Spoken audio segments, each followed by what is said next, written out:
pamimigay ng medical mission o kumbaga.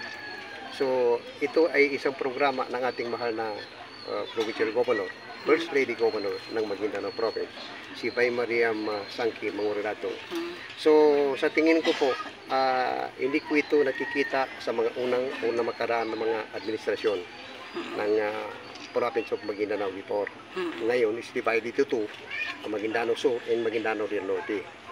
So apat na araw ito na programa, so tuloy-tuloy po inshallah na programa ito ng ating mahal na gobernador kay Mariam Sangki Mangurelato.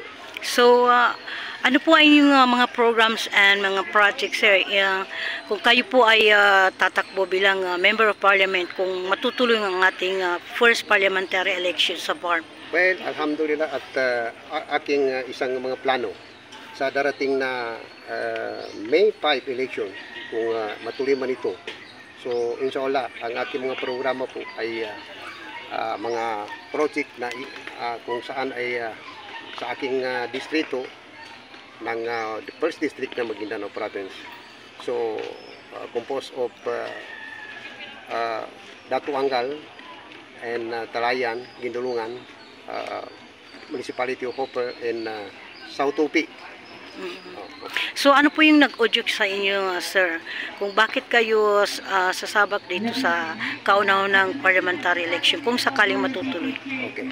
Kaya po ako nagsabat at nagpag-isip agad na tatakbo bilang isang representante o member of the parliament sa unang distrito ng Maguindanao del Sur.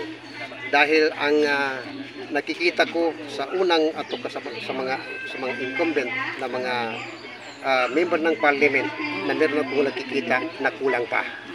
So kaya po ako nag-decide na tatakbo bilang member representante ng member of parliament para mas maganda yung hindi nila nagagawa pa. So inshallah, ako'y pala rin at gagawin ko po ang lahat ng aking makakaya for the sake of the people of Maguindanao del Sur. Inshallah. Ano sa palagay ninyo ang malaking tulong ng inyong expertise katulad ng sa accounting o dito sa inyong budgeting, sa inyong expertise po, malaki bang tulong sa inyong parliamentary position if ever na to? Yes, malaki pong tulong sa akin nung ako po ay na-appoint since 2003. Na-create yung Municipality of Gindulungan from Talayan Municipality. So ako po ay nahilang doon o na-appoint bilang municipal accountant ng Municipality of Gindulungan. So ngayon, nag-decide po ako ng tatakbo ng membro ng parliament. Inshallah, pag ito ay matuloy. Dahil sa aking pong experience as municipal accountant ng Gindulungan, so gagawin ko po yung lahat na makakaya ko, especially sa mga accounting, sa mga budget. So yan po ang aking mga programa, inshallah, sa darating na election, pag ito ay matuloy. Okay. Bali sir, pananawagan po ninyo para po sa nalalapit na midterm election sa buong South Tupi, Maguindanao del Sur po. Ang panawagan ko dito sa Municipality of South Tupi, so ang ating lang po dito is election lang ito.